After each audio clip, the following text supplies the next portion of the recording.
안녕하세요. 전 지극히도 평범한 40대 직장인 여성입니다. 얼마 전 평범했던 저에게 정말 특별한 일이 생겼는데요. 여러분들 격언 중에 가장 귀중한 사랑의 가치는 희생과 헌신이다 라는 말 들어보셨나요? 제 주변에도 누구보다 이 말을 가장 잘 실천하는 사람이 있습니다. 그건 바로 제 남편이랍니다. 평생을 희생과 헌신하며 살아온 남편에게 정말 놀라운 일이 있었습니다. 그 얘기를 여러분께 한번 들려드리려고요. 전 어릴 때 정말 힘겹고 참 불행하게 살아왔습니다. 저희 아빤 제가 어렸을 때 중동으로 건설 노동을 하러 떠나셨는데요. 그러다 보니 집에 아빠가 거의 안 계셨어요. 엄마 혼자서 저와 여동생을 돌보며 아빠를 기다리셨습니다. 가끔씩 아빠에 대해 물을 때면 엄마는 항상 저희를 다독여 주셨어요. 그날도 엄마에게 투정을 부렸는데 엄만 절 다독이며 얘기를 해주셨습니다. 엄마, 왜 아빤 집에 안 와? 다른 애들은 쉬는 날에 아빠랑 같이 놀러도 가고 그런다는데 난 왜 아빠가 안 오냐고. 이번엔 아빠 온다고 했잖아. 아빠가 일이 바쁘신가 봐. 수영아, 아빠 우리 조금만 더 기다려보자. 아빠가 거기서 돈 많이 벌면 이 가난에서도 벗어날 수 있을 거야. 아빠 오면 우리 이제 좋은 집에서 살고 행복하게 잘 지낼 수 있을 거야. 그러니까 우리 혼자 힘들게 일하는 아빠 위에 조금만 더 참자. 그렇게 엄만 저희를 달랬습니다. 그렇지만 아빤 중동으로 떠난 이후부터 단 한 번도 한국에 돌아오지 않았어요. 그때 당신 연락도 잘 되지 않아 그저 하염없이 기다려야 했습니다. 그러다 몇 년 후 아빠가 드디어 한국으로 돌아오시게 되었어요. 그날을 엄마와 저 여동생은 얼마나 기다렸는지 모릅니다. 아빠가 돌아온다는 소식을 듣고서 정말 밤잠도 제대로 못 자고 설레며 기다렸던 기억이 있어요. 그런데 아빠가 한국으로 돌아오시고 난 뒤 저희 집은 완전히 풍비박살이 나고 말았습니다. 그 이유는 아빠가 돌아오고 얼마 지나지 않아 알게 되었어요. 처음엔 아빠가 정말 저희뿐만 아니라 엄마에게 너무나 잘해줬습니다. 같이 밖에 나갔을 때 아빠가 얼마나 다정하게 가족들을 챙겼는지 몰라요. 그렇지만 그건 잠시였어요. 아빠가 오시고 1년이 지난 후부턴 엄마 아빠가 매일매일 싸우기 시작하셨거든요. 그 이유는 정말 충격적이게도 그렇게 다정했던 아빠가 바람이 났기 때문이었어요. 아빤 한국에 들어오시고서 두 집 살림을 시작하셨고 중동에서 벌어온 돈도 다 써버리셨어요. 거기다가 저희가 살고 있던 집까지 팔아버리곤 집을 아예 나가버리셨죠. 완전히 가족을 버리고 두 집 살림을 하던 그 집으로 가버리고 만 거였어요. 마지막으로 아빠를 봤을 땐 엄마가 정말 처절하게 울며 아빠를 원망했습니다. 아빤 정말 뻔뻔하게 말을 하더라고요. 이 집 이제 팔렸으니까 얼른 짐 싸고 나가. 애들도 당신이 알아서 키우고 어차피 지금껏 그랬잖아. 뭐? 어떻게 당신이 우리한테 이럴 수가 있어. 우리는 앞으로 어떻게 살라고. 당신 인간이야? 인간이냐고. 아빠라는 사람이 어떻게 이럴 수가 있어. 내가 뭐, 내가 뼈 빠지게 죽을 둥 살둥하면서 돈 벌어 왔는데 이제 내 인생 내 맘대로 살 거야. 당신 중동에 가봤어? 거기서 모래바람 맞으면 얼마나 힘든 줄 알아? 나도 그렇게 힘들었으니 이제 내 행복 찾을 때도 됐잖아. 그 돈을 우리한테 주기라도 했어? 그 돈으로 우리 따뜻하게 한번 살아보기라도 했냐고. 이런저런 핑계로 돈도 제대로 안 줬으면서 이젠 이 집에서도 나가라고? 당신이 우리한테 어떻게 이래? 그렇게 엄마가 소리를 쳤지만 아빠 눈도 깜짝하지 않았습니다. 결국 저희는 그 집에서 나올 수밖에 없었어요. 사실 그동안 아빠가 벌어온 돈으로 먹고 산 것도 아니었습니다. 아빤 중동에 가서 연락도 잘 되지 않았으니 그동안은 엄마가 밖에서 정말 힘들게 돈을 벌면서 키워주셨거든요. 그런데 어떻게 저런 말을 뻔뻔하게 할 수 있는지 아빠가 너무나도 미웠어요. 엄마와 저 여동생은 사글세 빵을 얻어 살 수밖에 없었습니다. 아주 작은 방에서 정말 힘들게 지냈어요. 엄만 시장에서 나물 같은 걸 팔면서 저희를 키워주셨어요. 학교 갔다가 돌아올 때면 항상 엄마가 일하는 시장으로 갔는데 그때 엄마가 힘들게 나물 파는 모습을 보고 얼마나 눈물이 났는지 모릅니다. 하루는 진짜 추운 날이었어요. 그날따라 바람도 세차게 불어 엄만 혹시나 나물이 날아갈까 두 손으로 나물 바구니를 꼭 잡은 채 장사를 하고 있더라고요. 아주머니, 나물 좀 사세요. 이거 제가 싸게 드릴게요. 오늘 가지고 와서 엄청 신선하고 맛있어요. 정말 싸게 드릴 테니까 이것 좀 사주시면 안 될까요? 지나가는 사람들 모두 쳐다도 보지 않고 가는데도 엄만 끝까지 어떻게든 팔아보려고 소리를 치셨습니다. 그 모습을 보면서 어찌나 눈물이 나던지 그때 제가 딱 결심한 게 있었어요. 어떻게 해서든 돈을 많이 벌어 꼭 부자가 되어야겠다는 생각을 했습니다. 그렇게 제 학창 시절은 정말 말 그대로 오기밖에 없었어요.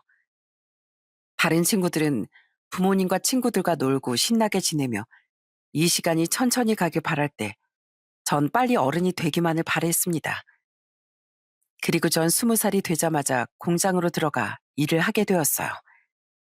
제가 갔던 공장은 대기업 생산직이었습니다. 정말 운 좋게 좋은 대기업 생산직에 들어가 돈도 많이 벌 수 있었고 기숙사도 제공되어 숙박 걱정도 덜 수 있었고 복지도 정말 좋았어요. 그렇게 번 돈은 엄마에게 꼬박꼬박 드렸습니다. 그러다 제가 22살 때쯤 엄마가 조심스럽게 저와 여동생에게 한 가지 말을 했던 적이 있었어요. 그건 바로 아빠의 소식이었습니다. 수영아, 수진아, 할머니한테서 연락이 왔는데 니들 아빠가 좀 아픈가 봐. 아빠가 니들 꼭 보고 싶다고 하는데 니 아빠 지금 얼마 안 남았단다. 이제 와서 좀 후회하는 것 같은데 어떻게 너희들 가볼 거니? 아니, 안 가, 엄마. 난 자식 태어나게 해줬다고 다 부모라고 생각 안 해. 그 아빠라는 사람 때문에 내 학창 시절은 다 무너졌어. 그래서 더 이상 그 사람은 내 아빠가 아니야. 보고 싶지도 않아. 그래, 엄마. 나도 언니랑 마찬가지야. 우릴 버리고 간 그 사람 죽어도 보고 싶지 않아. 그렇게 저희는 그 누구도 아빠를 볼 생각을 하지 않았습니다. 결국 아빠라는 그 인간은 얼마 뒤 쓸쓸하게 세상을 떠났다고 하더라고요. 누군간 그래도 아빠인데 싶은 생각도 들 수 있겠지만 전 그렇게 가정을 버리고 깨뜨린 사람은 마지막까지도 함께하고 싶지 않았습니다. 그게 그 사람이 겪어야 할 벌이라고 생각했어요. 그 뒤로도 전 정말 열심히 일을 했습니다. 그러다 제 나이 27살에 한 남자를 만나게 되었어요. 그 남잔 같이 근무하는 사람을 통해 소개를 받았는데 저처럼 공장에서 일을 하는 사람이었죠. 같은 회사는 아니었고 기계 설비 쪽으로 일을 하던 사람이었는데 아무래도 비슷한 일을 하다 보니 대화가 잘 통하더라고요. 거기다가 전 그때 뭔가 인생의 목표를 두기보단 그저 살기 바쁜 시기였거든요. 그런데 그 사람은 뚜렷한 목표가 있고 정말 열심히 사는 사람이었습니다. 첫 만남 땐 아직도 정말 생생하게 기억이 날 정도예요. 처음 인사를 하면서 손을 딱 봤는데 너무 놀랐습니다. 그냥 손이 누가 봐도 진짜 힘들게 살았구나를 알 수 있었거든요. 여기저기 굳은 살이 베이고 상처가 난 곳도 많았고 거칠어 보였습니다. 그런데 전 그 손이 참 마음에 들더라고요. 왜냐하면 그 손은 정말 거칠었지만 말하는 건 너무나도 따뜻하고 다정했기 때문이었죠. 그 남자와 이런저런 얘기를 하면서 어떻게 살아왔는지를 알게 되었는데 이 사람 또한 20살 때부터 정말 이 일 저 일 안 해본 일이 없더라고요. 건설 현장에서 못질도 하고 자재도 나르며 진짜 돈을 벌려고 허드렛 일을 많이 했던 사람이었습니다. 그런 거친 환경 속에서 일하고 생활하면서도 어떻게 저렇게 다정다감하고 따뜻할 수 있는지 이 사람은 본성이 정말 착하구나 하는 생각이 들었어요. 그렇게 저희는 연애를 시작하게 되었고 2년의 연애 끝에 결혼을 하게 되었습니다. 바로 이 남자가 지금의 제 남편이에요. 시댁은 시부가 남편이 4살 때 세상을 떠났는데요. 그래서 시모 혼자서 힘들게 아들들을 키웠습니다. 남편에겐 남동생이 있었는데 처음 저에게 소개해 주던 날 시동생이 저에게 해준 말이 정말 감동이었어요. 하루는 시동생이 제 손을 꼭 잡고 부탁을 한 적이 있었어요. 형수님, 제 형 정말 잘 부탁드릴게요. 형이 정말 저를 얼마나 아끼며 뒷바라지 해줬는지 모릅니다. 사실 형이 진짜 공부를 잘했거든요. 저 때문에 대학도 다 포기하고 그렇게 지금껏 살았어요. 형, 중학교 3학년 때부터 신문 배달도 했었어요. 진짜요? 중학교 3학년이면 어린 나이 아니에요? 네, 그땐 그렇게 하면서 돈을 벌어야 했거든요. 그 어린 나이도 저 굶게 하지 않으려고 신문 배달도 하고 우유 배달도 하고 그랬어요. 누구보다 절 위해 희생했던 사람이 형이에요. 마음 따뜻하고 좋은 사람이니까 행복하게 두 분이서 잘 사시길 바래요. 전 사실 이렇게 우애가 깊은 형제가 있다는 것도 놀라웠지만 그 어린 나이에 신문 배달을 했다는 게 정말 놀라웠어요. 그런데 나중에 남편에게 얘기를 듣고서 남편이 그럴 수밖에 없었던 이유를 알게 되었습니다. 그 이유는 바로 시모 때문이었어요. 시모는 그때 당시 다방을 운영했었는데 남편과 시동생을 거의 방치하다시피 키웠다고 하더라고요. 제가 한번 시모에 대해 남편에게 물어봤을 때 그때 조심스럽게 저에게 얘기를 해주더군요. 사실 난 당신이 엄마에 대해 얘기했을 때 좀 부러웠어. 우리 엄만 그러지 않으셨거든. 매일 다방 운영하면서 항상 밖에서 남자들 바꿔서 데리고 왔어. 어느 날은 새아빠라면서 데리고 왔다가 또 며칠 뒤엔 다른 사람이 새아빠라면서 데리고 오고 말이야. 그게 얼마나 상처였는지 엄만 지금도 모를 거야. 그랬구나. 당신한테 그런 사연이 있는 줄은 몰랐어. 그래서 신문 배달도 하고 그랬던 거야? 어, 엄만 집에 도무지 신경을 안 썼어. 내가 책 사야 된다고 해도 절대 돈도 안 주고 생일이든 뭐든 먹을 것도 제대로 사준 적도 없었고 말이야. 어느 날은 내가 생일인데 짜장면 한 그릇만 사달라고 했더니 엄마가 뭐라고 했는지 알아? 나보고 돈이 남아도냐고 돈 필요하면 신문 배달하면서 알아서 벌라고. 그게 엄마가 할 소린지. 아무튼 그렇게 지냈어. 그렇게 남편의 얘기를 듣고 정말 마음이 아팠습니다. 남편은 참 덤덤하게 얘기를 하더라고요. 얼마나 그 상처가 깊고 컸는지 이제 묻어날 정도라고 생각을 하니까 정말 남편이 안쓰러웠습니다. 처음 시댁에 인사를 하러 갔을 때도 시모는 정말 아나무인 그 자체였어요. 첫 만나부터 저한테 바로 반말을 하시더라고요. 그래, 수영이라고 했나? 그래도 얼굴은 반반하게 생겼네 뭐. 집안은 좀 사니? 부모님은 다 계시고? 아, 부모님은 어머니만 계세요. 여동생이랑 이렇게 세 식구예요. 그래? 그럼 뭐 돈은 얼마나 모아놨어? 그래도 홀어머니 맞인데 네가 집안 다 책임져야 하는 건 아니지? 너 그래도 나름 대기업에 다닌다면서? 생산직이지만 그래도 모아둔 돈은 좀 있을 거 아니야. 그거 공개할 수 있어? 처음부터 이렇게 정말 할 말, 못할 말 가리지 않고 물어본다는 게 너무 기가 차더라고요. 그래서 전 참지 못하고 딱 한마디를 하려고 했는데 그때 먼저 남편이 나섰어요. 엄마, 좀 말이 너무 심한 거 아니에요? 왜 그런 식으로 말씀하세요? 통장을 공개하라뇨? 첫인사 오자마자 통장 공개하라는 게 지금 말이 되는 소리예요? 그리고 왜 처음 봤는데 무턱대고 반말하시는 건데요? 어른이면 어른답게 교양을 갖추고 말하라고 제가 몇 번이나 말씀드렸잖아요. 아휴, 엄마, 진짜 형수님 인사 왔는데 예전 버릇 아직도 못 고치셨네요. 진짜 형만 아니면 뭐 엄마로서 물어볼 수도 있는 거지. 넌 왜 그렇게 엄마 무시 못해서 안달이야? 아유, 됐어요. 수영아, 가자. 그날 그렇게 나오면서도 시모가 정말 보통 사람이 아니구나 생각했습니다. 하지만 남편과 시동생이 어떻게 살아왔는지 들었었고, 시모가 어떤 사람이었는지도 대강 들었기 때문에 처음 인사를 갈 때도 그냥 다 내려놓고 가긴 했었어요.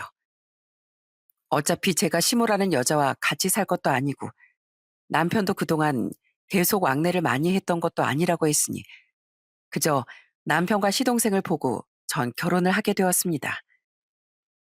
남편도 시모에겐 그냥 살아있으니 최소한의 도리를 한다고 생각하며 산다더라고요. 그렇게 결혼을 하고서 전 아들 둘을 낳게 되었습니다. 결혼하고선 시동생과도 참 친하게 지냈는데요. 시동생은 참 똑똑하고 바른 사람이었어요. 저희가 결혼할 때쯤 시동생이 대학을 졸업하고 바로 대기업에 합격을 했는데 그 정도로 정말 내노라 할 정도로 정말 똑똑했죠. 그런 시동생은 한 번도 거들먹거리거나 잘난 척한 적도 없었고 오히려 그 공을 다 형에게 돌렸습니다. 하루는 어릴 적 얘기를 해준 적이 있었어요. 형수님, 형이 진짜 공부 잘했던 거 알아요? 반에서도 7등하고 그때 대학 안 간다고 하니까 학교 선생님들이 얼마나 형을 설득하려고 했는지 몰라요. 진짜요? 우리 남편이 머리가 똑똑했구나. 도련님도 공부 잘했다면서요. 맨날 1등, 2등 이렇게 했다던데 정말 뿌듯했겠어요. 형이 그래서 저 뒷바라지 해준다고 다 그만두고 일을 한 거예요.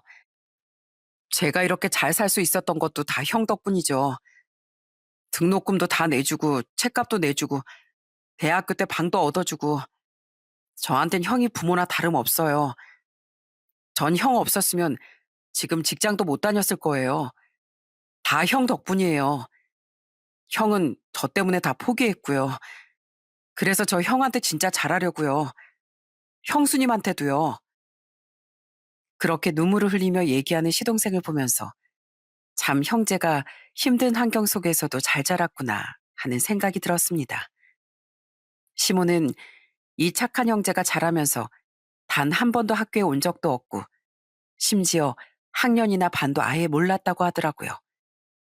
그렇게 진짜 관심도 안 두고 자식들을 키웠으면서 이제와 관심을 갖는 척 그렇게 시모가 행동할 때면 정말 기가 막히기도 했습니다. 하루는 저한테 뜬금없이 전화가 온 적이 있었어요. 이해, 너 주말에 시장 가서 해산물 좀 사와라. 네 남편 며칠 있다가 생일 아니니? 겸사겸사 가족들끼리 모여서 밥이나 함께 하자. 새우며 조개랑, 아, 요즘 대게도 맛있다더라. 아무튼 이것저것 사오고, 알았지? 생일인데 좀 푸짐하게 먹어야지. 어머님, 저희 남편 생일 때문에 밥 드시겠다고요? 그래, 네 남편 생일이잖아. 내가 우리 아들 생일도 모를까 봐? 어머님, 아들이 뭘 못 먹는지도 모르세요? 저희 남편 갑각류 알레르기 있잖아요. 그래서 평생 새우는 입에도 못 대잖아요. 아이, 그럼 걔만 안 먹으면 되잖아. 다른 사람은 알러지 없지 않니? 하여튼간 난 해삼을 먹어야 되겠으니까 네가 알아서 좀 사와. 걘 그냥 미역국에 밥 먹으면 되는 거 아니니? 이렇게 가끔씩 시모가 전화가 와 하는 말을 들을 때면 어떻게 사람이 이 정도로 이기적이고 자기밖에 모르는지 참 기가 찰 때가 많았습니다. 되도록 마주치고 싶지 않았어요. 그러다 시동생이 결혼을 하게 되었는데 동서가 정말 여자가 봐도 예쁘고 참 착한 사람이었어요.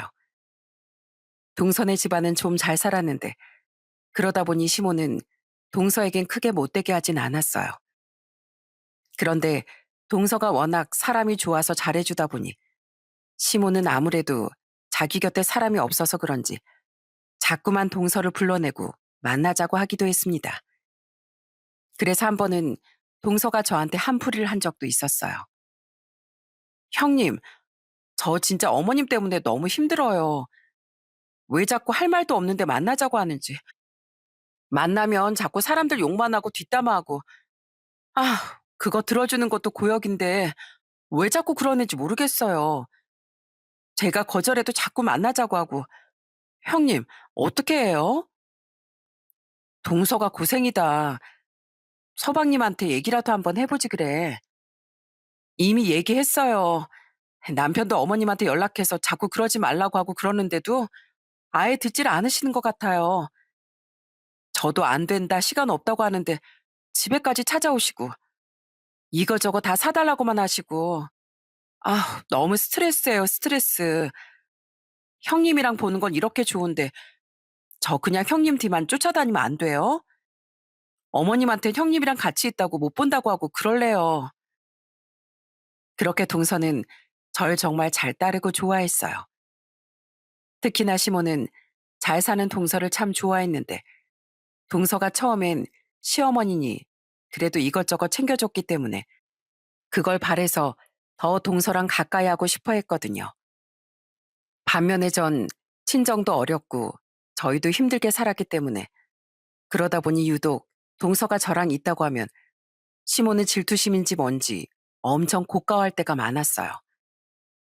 그렇지만 동서나 저나 시모와 친해지고 싶은 생각은 없었습니다. 시모가 뭐 아무것도 안 하고 같이 친하게 지내려고 했으면 저희도 그렇게까지 하진 않았겠죠. 그런데 시모는 돈 많은 동서한텐 계속 뭔가를 사달라고 하고 은근히 요구하니 동서가 피할 수밖에 없었고 전 그렇게 무시를 했으니 당연히 마음이 가질 않았어요. 그러다 시동생이 34살 때 좋은 소식이 생겼습니다. 바로 벤처회사에서 스카웃을 받게 된 것이었어요. 사실 처음엔 시동생이 대기업에 다니던 터라 그보다 작은 벤처회사에 간다는 게 괜찮은 일인가 걱정이 컸습니다. 그래서 제가 한번 시동생에게 물어본 적이 있었어요. 서방님, 좋은 회사 놔두고 그 회사로 간다고요? 그래도 서방님 다니던 회사 대기업이었잖아요. 거기에 비하면 좀 작은 회사 아닌가요? 완전 모험인 것 같은데 괜찮으세요? 형수님, 걱정하지 마세요. 제가 여기 회사 꼭 가고 싶었던 곳이었거든요. 대기업도 좋지만 여긴 발전 가능성도 높고 저도 이렇게 인정을 해주고요. 연봉이나 복지는 그전보다 좀 나아요. 그래요?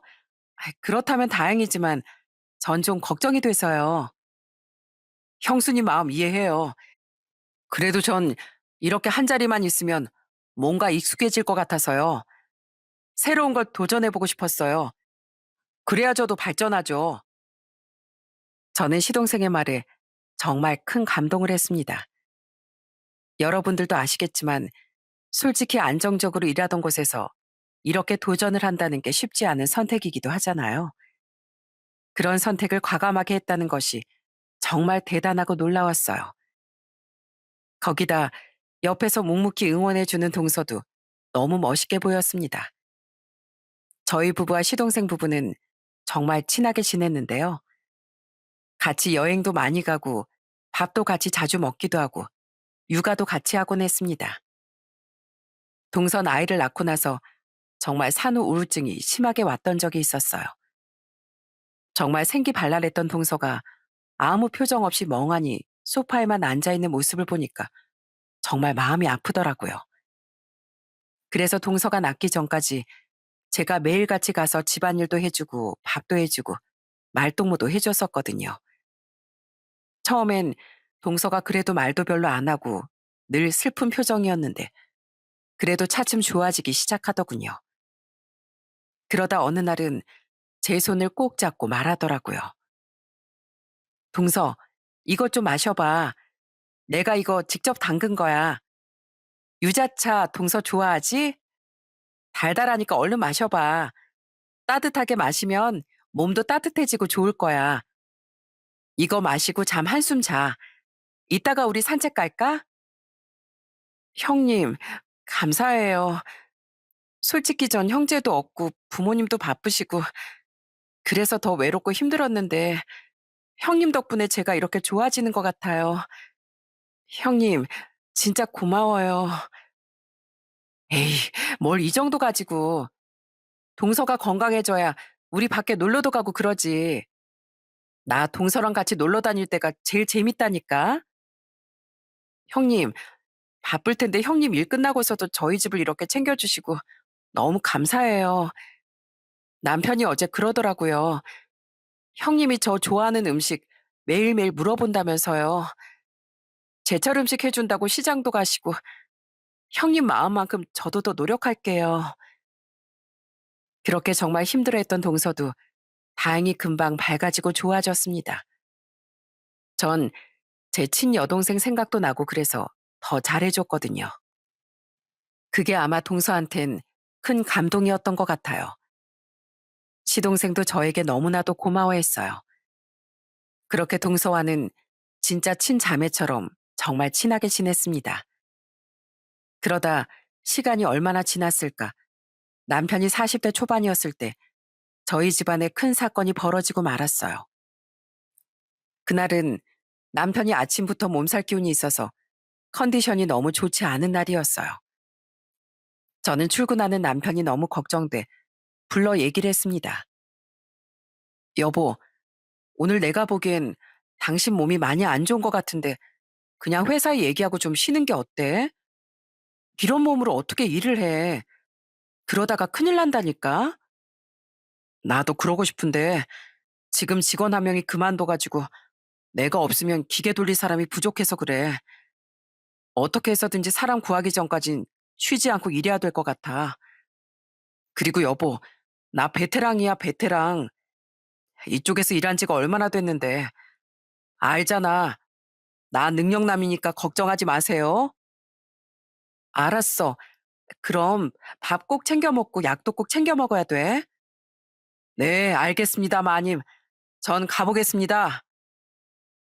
그렇게 씩씩하게 얘기를 하고 떠나는 남편의 뒷모습이 이상하게 그날따라 불안불안했습니다.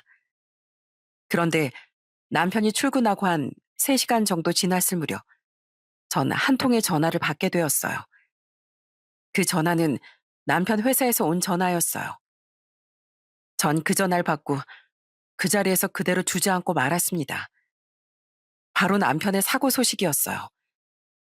전 급하게 병원으로 뛰쳐갔는데 남편은 이미 수술 중이더라고요. 밖에서 얼마나 기도를 했는지 모릅니다. 그저 남편이 무사하기만을 바랬어요. 정말 몇 시간의 수술을 마치고 남편이 나오는데 전 남편의 모습을 보고 오열을 할 수밖에 없었습니다. 남편은 한쪽 손을 잃고 말았어요. 사고로 왼손이 기계에 빨려 들어가게 되면서 벌어진 일이었죠. 정말 한순간에 일어난 일이라고 하더라고요. 갑자기 일을 하다가 남편의 비명소리를 듣고 달려간 다른 직원이 발견해 바로 조치를 취했지만 으스러진 왼손을 복구할 수는 없었답니다. 그 손을 보면서 정말 얼마나 아팠을까, 얼마나 고통스러웠을까 생각만 해도 너무나 마음이 아팠습니다. 이 끔찍한 일을 왜 우리 착한 남편이 겪어야 하는지 세상이 너무도 원망스러웠어요. 사고 소식은 시댁에도 알려지게 되었고 시동생 부부는 바로 병원으로 달려왔죠. 시동생과 동서는 병실에 들어오자마자 남편 손을 부여잡고 오열을 했어요.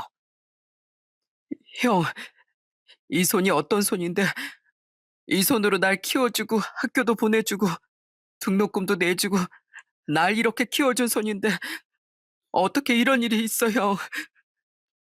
아주버니, 어떻게 이런 일이, 형님, 어떻게 해요? 어떻게 우리 아주버님한테 이런 일이 있대요? 우리 아주버님 같은 사람이 어디 있다고 어떻게 이런 일이. 괜찮아. 괜찮아요, 재수 씨. 나 괜찮으니까 울지 말아요. 아유, 다들 몇 살인데 지금 울고 있어. 살다 보면 이런 일 저런 일 다 있는 거지. 다 내 부주의로 일어난 일이니까 울지 마. 형 그래도 살 수 있어. 잘 살 거야. 그러니까 울지 마. 왼쪽 손목 밑으로 절단된 부분을 부여잡고 우는 시동생과 동서를 남편은 아무렇지 않은 듯 웃으며 위로를 했습니다. 남편은 그렇게 씩씩하고 생각이 깊은 사람이었어요. 자신을 위해 울어주는 사람들을 오히려 달래고 위로해주는 그런 마음씨 따뜻한 사람이었죠. 그렇지만 멀쩡한 한쪽 손을 잃는다는 건 누구에게나 충격적인 일일 수밖에 없죠. 겉으로 티를 내진 않았지만 전 아내이기 때문에 남편의 심경이 어떤지 알 수 있었습니다. 남편 역시 속으론 정말 많은 혼란을 겪는 듯 했어요. 그 누구에게도 자신의 심정을 털어놓진 않았지만 늦은 밤 병실 창밖을 가만히 내려다보는 남편의 뒷모습이 정말 슬펐거든요. 그 뒷모습을 보면서 제가 얼마나 울었는지 모릅니다. 그래서 전 남편의 뒤에서 꼭 안아주기도 했어요. 여보, 당신 곁엔 내가 있는 거 알지? 그리고 우리 애들도 있잖아. 당신 지금까지 너무너무 열심히 일만 해서 지금 잠깐 쉬라고 하는 건가 봐. 나도 일하고 있으니까 당신 아무 걱정하지 말고 당분간은 좀 쉬어. 내가 당신 손이 되어줄게. 당신 절대 외롭지 않아. 여보, 나 진짜 아무렇지 않은 척 했는데 사실은 나 진짜 너무 힘들어. 나 이 손으로 하고 싶었던 일이 얼마나 많았는지 몰라. 나중에 우리 애들 크면 낚시도 데리고 가고 싶고 야구도 하고 싶었고 당신한테 맛있는 요리도 해주고 싶었는데 하면 되지. 할 수 있어. 당신 지금껏 다 잘했잖아. 당신은 다 잘해낼 거야. 내가 옆에서 그렇게 해줄 거고. 그러니까 이제부터 나만 믿어. 나뿐만 아니라 우리 애들도 서방님이랑 동서도 당신 옆에서 끝까지 같이 지켜줄 거야. 알았지? 여보, 사랑해요. 그 뒤로도 시동생과 동서는 계속 병실을 찾아 남편을 웃게 해주고 좋은 일도 같이 나눠주면서 남편에게 힘이 되어줬습니다. 그런데 그 와중에도 시모라는 사람은 참 기가 막히더라고요. 안 그래도 이기적인 건 알았는데 사람이 이렇게나 이기적일 수 있나 싶었습니다. 한번 시모가 딱 찾아와서 하는 한마디에 아주 병원이 다 뒤집어졌어요. 아니, 넌 일을 어떻게 했길래 손을 그 모양으로 만들어? 그러니까 조심했어야지. 어?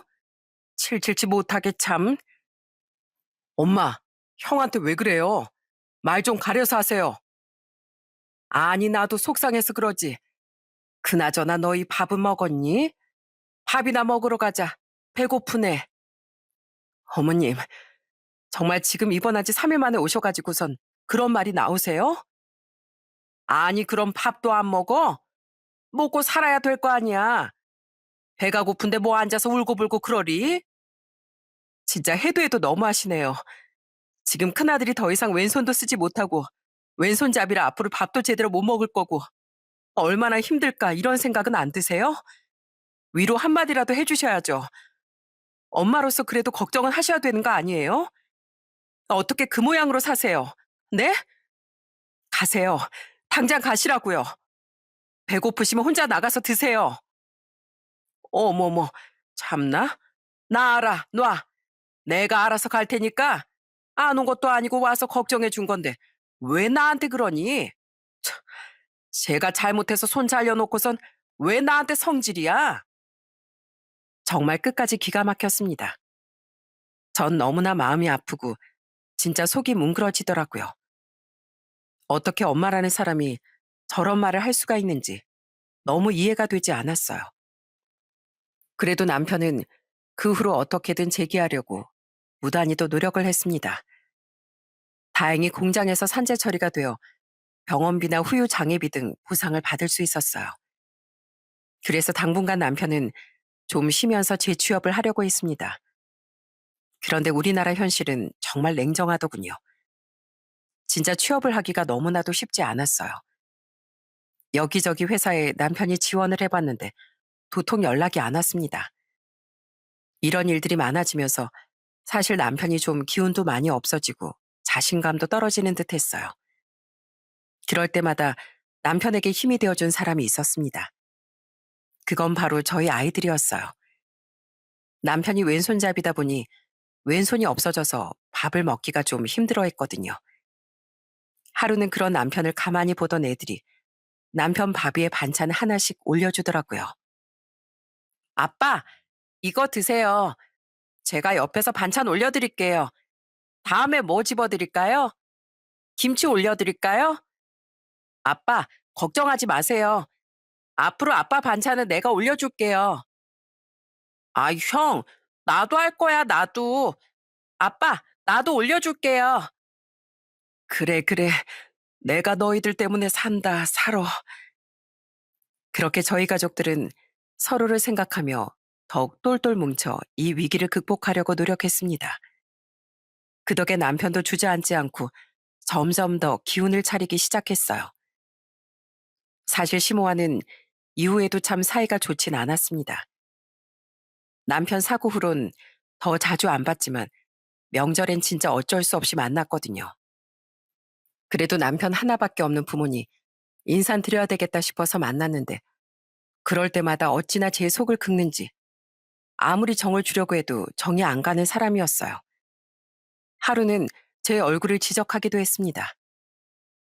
어머 얘, 아니 너는 어떻게 40대밖에 안 된 애가 70대인 나보다 피부가 더 안 좋니? 저 검버섯 좀 봐라. 얘, 너 피부 좀 관리해라. 너 밖에 나가면 나보다 언니로 보겠다 얘. 네, 어머님은 평생 본인만을 위해서 인생 사시더니 자식들 걱정 하나 안 하고 그러시더니 아주 피부가 참 고우시네요. 얘, 너 지금 나 비꼬는 거니? 참, 피부도 그렇지만 너는 옷차림도 그게 뭐니? 누가 요즘 그렇게 입어? 아주 그냥 50대 아주만 줄 알겠다. 피부도 피부고 넌 옷도 좀 센스 있게 입어라. 옷은 자고로 나처럼 이렇게 입어야 되는 거야. 아유, 내가 창피해가지고 너 어디 가서 내 큰며느리라고 하지 마라. 내 옆에도 오지 마. 아유, 창피하다 창피해. 네, 걱정하지 마세요. 옆에 있어달라고 해도 저는 있고 싶은 마음 없고요. 명절에도 그래도 남편 보고 온 거예요. 솔직히 남이면 제가 어머님이랑 말도 안 하겠죠. 그러니까 그런 걱정 하나도 안 하셔도 됩니다. 정말 시모는 철이 없는 건지 생각이 없는 건지 말 한마디 섞고 싶지가 않았습니다. 항상 제 피부 옷차림 지적을 했지만 그 나이에 엉덩이 겨우 가릴 짧은 치마 입고 화장은 어찌나 진하게 하는지 지나가던 사람들이 다 쳐다볼 정도였는데 본인 생각은 안 하고 남을 저렇게 무시하고 깎아내리더라고요. 거기다가 어떻게 부모가 되어서 가족들 앞에서 며느리를 저렇게 무시할 수가 있나요? 전 그런 시모를 보면서 우리 아이들한텐 절대로 저런 모습은 보이지 말아야겠다 생각했습니다. 정말 그렇게 시모와는 아슬아슬한 관계를 이어나가고 있었어요. 아마 전 남편만 아니었으면 진작에 연을 끊고도 남았을 겁니다. 그러다 얼마 후 정말 좋은 소식이 들려왔어요. 어느 날 시동생이 저에게 전화가 왔습니다. 형수님, 형수님, 저 이번에 승진합니다. 저 여기 회사 대표 됐어요. 어머, 정말요? 어떻게, 어머, 서방님 진짜 축하해요. 어떻게 이런 일이 그렇게 열심히 일한 보람이 있네요. 역시 서방님 잘하실 줄 알았어요. 이게 다 형이랑 형수님 덕분이에요. 제가 일에 열중할 수 있었던 건 다 형이랑 형수님 덕분이라고요. 아참, 이번에 대표 취임식은 가족들 다 초대한다고 하니까 형수님도 형이랑 애들 다 같이 오세요. 꼭 오셔야 돼요. 시동생이 회사로 옮긴 지 14년 만에 그 회사에서 전문 경영인으로 인정을 받아 회사 대표로 취임을 하게 되었습니다. 회사 대표가 나이가 많아 건강에 이상이 생겨 물러나게 되었는데 자식들은 아직 부족하다고 생각해 14년 동안 회사를 잘 이끌어 시동생을 대표 자리에 앉혔던 거죠. 회사 지분이 있는 건 아니고 월급을 받는 대표 자리긴 했지만 정말 좋은 소식이었죠. 전 취임식 초대를 받아 정말 고민이 많았어요. 그래도 좋은 날인데 입을 옷도 좀 괜찮은 게 있어야 할 것 같아 가족들 다 같이 백화점에 가서 옷도 사고 그랬습니다. 전 25만 원짜리 원핏을 샀는데 그걸 사면서도 얼마나 벌벌 떨었는지 몰라요. 지금껏 맨날 시장이나 인터넷에서 10,000원 하는 옷만 사 입다가 백화점 옷을 사려니 손발이 다 떨리더라고요.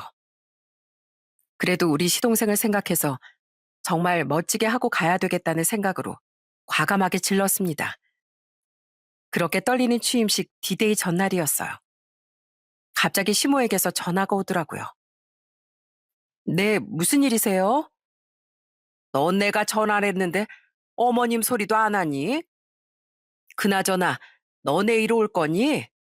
난 엄마 자격으로 갈 건데 너네도 올 거냐고. 네, 갈 건데요. 예, 너 오지 마라. 백상이 그꼴로 거기 가봐라. 거기 있는 사람들이 뭐라고 생각하겠니? 집안 망신이야, 망신.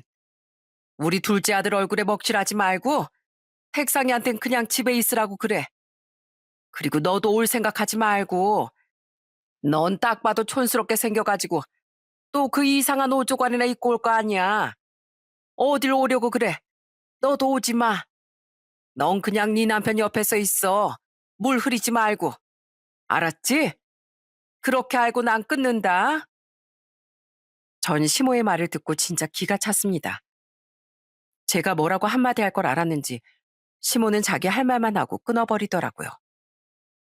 어떻게 남도 아니고 자기 자식을 그런 식으로 말을 할 수가 있는지 그게 정말 사람이 할 소린가 싶었습니다. 옆에서 듣던 남편도 기가 막힌 건지 그냥 허하면서 웃어버리더라고요.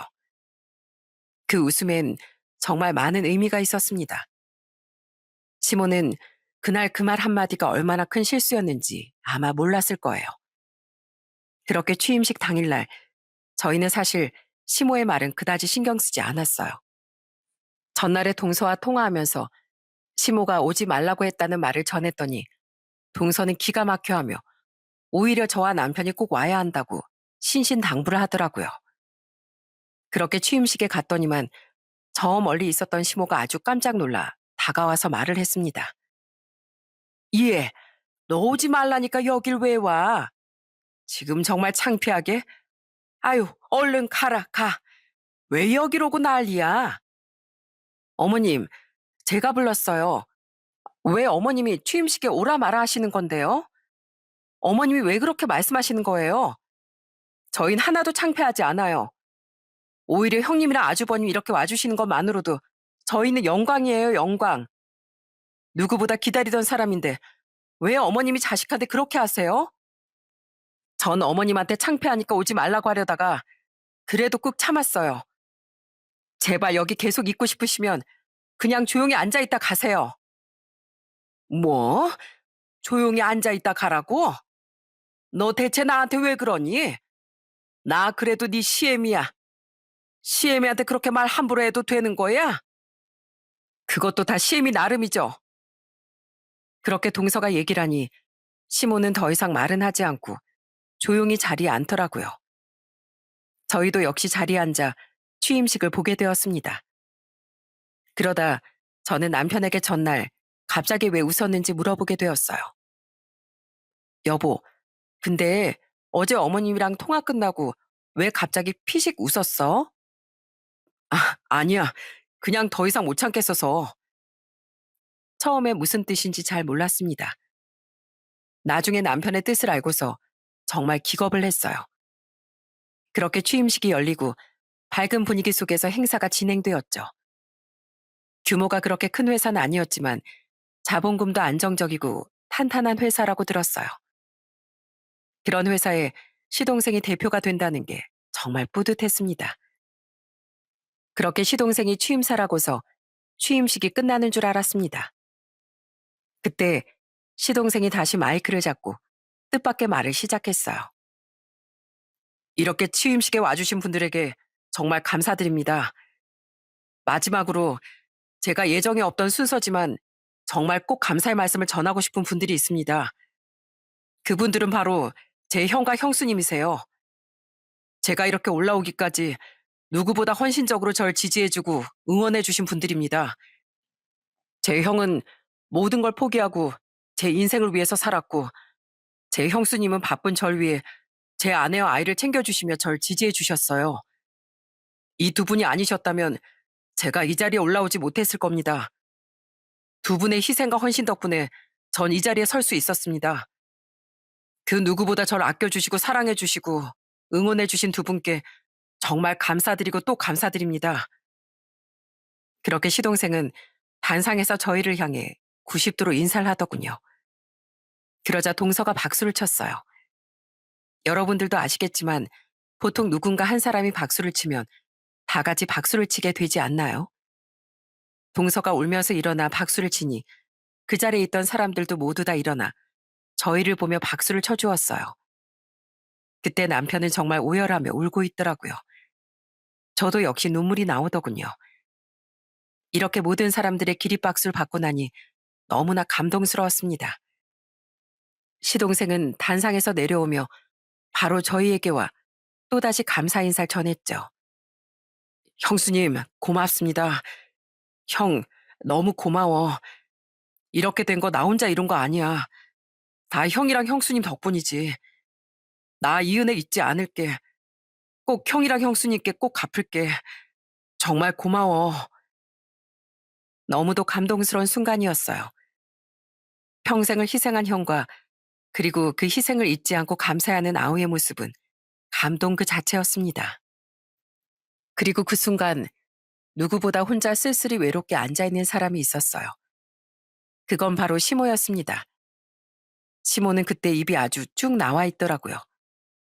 그러더니 하는 말이 진짜 어처구니가 없었어요. 이해, 나도 가족이야. 나도 네 엄마인데 널 낳아준 건 난데 왜 내 얘기는 어떻게 한마디도 없니? 어떻게 네 형 얘기만 이렇게 해? 참 낳아준 덕도 없다더니만 딱 그 꼴이네 그 꼴이야. 참나? 그렇게 시모가 툴툴대도 시동생은 쳐다도 보지 않더라고요. 그렇게 취임식이 끝나고 파티를 하면서 정말 즐거운 시간을 보냈습니다. 그날이 얼마나 감동스러웠는지 지금 생각해도 눈물이 절로 날 지경이었어요. 그렇게 어렸을 때 가난하게 살면서 부모에겐 사랑 한번 못 받아본 형제가 서로 우애스럽게 살다가 이렇게 큰 결실을 맺은 순간이었죠. 어떻게 이렇게 아름다운 형제가 있을 수 있을까요? 곁에서 지켜본 저도 이렇게나 뿌듯하고 대견한데 어떻게 시모는 그렇게 자식들을 외면했는지 끝까지 이해가 되지 않더라고요. 그날 이후 남편의 그 웃음이 무엇인지 알게 되었어요. 바로 남편은 더 이상 시모와 연을 이어나가지 않겠다는 웃음이었어요. 그래도 참고 참고 핏줄이란 이유로 그동안 견뎌냈던 거였는데 시모의 마지막 그 태도를 보고 큰 결심을 남편은 한 것이었죠. 그렇게 남편이 결심을 하니 시동생과 동서도 시모와 연을 끊어버렸습니다. 애초에 시동생은 시모를 보고 싶지 않아 했는데 형의 뜻을 따랐던 거였거든요.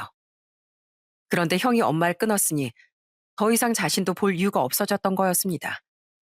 그날 이후부터 완전히 시모는 우리에게 철저히 외면당했어요. 제가 전화도 안 받으니 문자로 계속 연락이 오더라고요.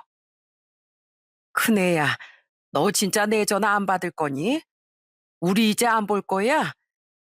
내일이 내 생일이다. 밥이라도 먹어야 될 거 아니냐? 저뿐만 아니라 남편, 동서, 시동생에게도 계속 귀찮게 연락이 왔지만 저희는 계속 무시를 했습니다. 나중엔 모르는 번호로도 전화가 왔어요. 받았더니 시모가 애원하며 얘기를 하더라고요. 며느라, 내가 미안하다, 미안해. 네가 그러니까 좀 얘기를 잘해가지고, 아이 우리 그래도 명절엔 좀 만나야 되지 않겠니? 아가, 제발 좀 한 번만 애써 봐라. 전 시모의 애원에도 그냥 무시하고 끊어버렸습니다. 저는 시모에게 그 무시라는 게 얼마나 상처가 되고 가장 무서운 일인지 알려주고 싶었어요. 그 어린 두 형제가 엄마만 기다리고 있을 때 시모가 제일 많이 했던 일이 무시였거든요. 그게 그렇게 힘들고 고통스러운 일이라는 걸 시모가 꼭 알길 바랬습니다. 아마 지금쯤 시모는 후회의 눈물을 흘리고 있을 거예요. 이 모든 일은 자업자득이라고 본인이 만든 일이랍니다. 시모 앞으로 남은 인생 평생 후회하며 피눈물 흘리며 살아갈 거라고 생각해요. 지금 저희는 시동생 가족들과 서로 더 자주 만나며 행복하게 잘 지내고 있어요. 남편은 새로 작은 회사에 취업을 하게 되었고, 비록 급여는 전보다 작지만 정말 행복하게 일을 하고 있답니다. 한 번은 제가 물어본 적이 있어요. 여보, 일하는 거 힘들지 않아? 오랜만에 일하는 거잖아. 아직 오른손도 어색할 텐데. 괜찮아. 하다 보면 익숙해지겠지 뭐. 그리고 난 이렇게 일할 수 있다는 것 자체가 보람차. 내가 살아있는 것 같잖아. 그러니까 당신 걱정하지 마. 나 앞으로 진짜 열심히 일할 거야. 그 남편의 한마디는 제 가슴을 울렸습니다. 이렇게 씩씩하고 든든한 사람과 살고 있다는 게 너무나 행복했어요. 저희 아이들도 아빠를 너무도 존경하고 사랑한답니다. 친정엄마도 건강하게 잘 지내고 계시고, 친동생도 열심히 일을 하며 자기 인생을 행복하게 잘 살고 있어요. 제가 이렇게 사연을 보내게 된 이유는 바로 저희 남편과 시동생처럼 아무리 힘들고 어려운 환경 속에서도 서로 의지하고 열심히 살다 보면 이렇게 좋은 결과를 볼 수 있다는 걸 여러분들에게 알려드리고 싶어서랍니다. 고진감래라는 사자성어가 있죠. 어려운 끝엔 반드시 기쁨이 온다는 뜻입니다. 요즘 경기도 많이 안 좋고 어려운 시기들이 계속되고 있는데요. 이런 어려움이 지나가고 나면 누구보다 좋은 일들이 많이 생길 거라고 믿습니다. 그러니 여러분들도 항상 힘내시고 파이팅 하시길 바랍니다. 제 사연은 여기서 마칠게요. 들어주셔서 감사합니다.